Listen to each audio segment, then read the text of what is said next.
Hi అండి అందరికీ. గోంగూర chicken biryani ఎలా చేసుకుందామో చూద్దామా? ముందుగా ఒక గిన్నె తీసుకొని అందులో సరిపడా ఆయిల్ వేసుకొని పచ్చిమిర్చి, ఆనియన్స్, బిర్యానీ సామాన్లు ఉంటాయిగా, ఆకు, చెక్క, అవన్నీ కావాల్సినవన్నీ వేసుకోండి. వేసుకున్న తర్వాత హోమ్ మేడ్, బయట ప్రిఫరెన్స్ ఇవ్వకండి, home made ginger garlic paste తయారు చేసుకొని ఆ జింజర్ గార్లిక్ పేస్ట్ వేసుకోండి. సన్నగా తరుముకున్న టమాటా ముక్కలను కూడా వేసి బాగా వేగనివ్వండి. అవి వేగించేలోపు ఇందులో గోంగూరను చక్కగా పేస్ట్గా చేసుకుని పక్కన పెట్టుకోండి. చికెన్ కూడా మ్యాగ్నెట్ ముందుగానే చేసుకోండి.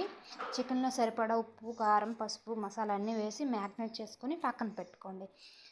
అలా పక్కన పెట్టుకున్న తర్వాత ఇందులో ఉల్లిపాయ, టమాటాలు అన్నీ వేసాక అవి వేగేయలేదు మధ్యలో చూసుకొని బాగా ఫ్రై అవ్వనివ్వాలి. ఇలా మొత్తం మెత్తగా మగ్గిపోయిన తర్వాత అందులోకి సరిపడా మనం ముందుగానే పెట్టుకున్నాక గోంగూర పేస్ట్ని, ఆ పేస్ట్ని బిర్యానీ మసాలా వేసి బాగా కలిపిన తర్వాత మ్యాగ్నెట్ చేసుకున్న చికెన్ కూడా అందులో వేసుకొని బాగా కలపండి. అలా కలిపిన తర్వాత మీరు ఎంత రైస్ అయితే పెట్టుకున్నారో క్వాంటిటీకి అంత రైస్ పెట్టుకొని వాటర్ కూడా వేసుకోండి. మేము ఒక గ్లాస్కి 2 గ్లాసెస్ వాటర్ వేసుకున్నాం. అలా వేసుకుని బాగా ఉడకనివ్వండి.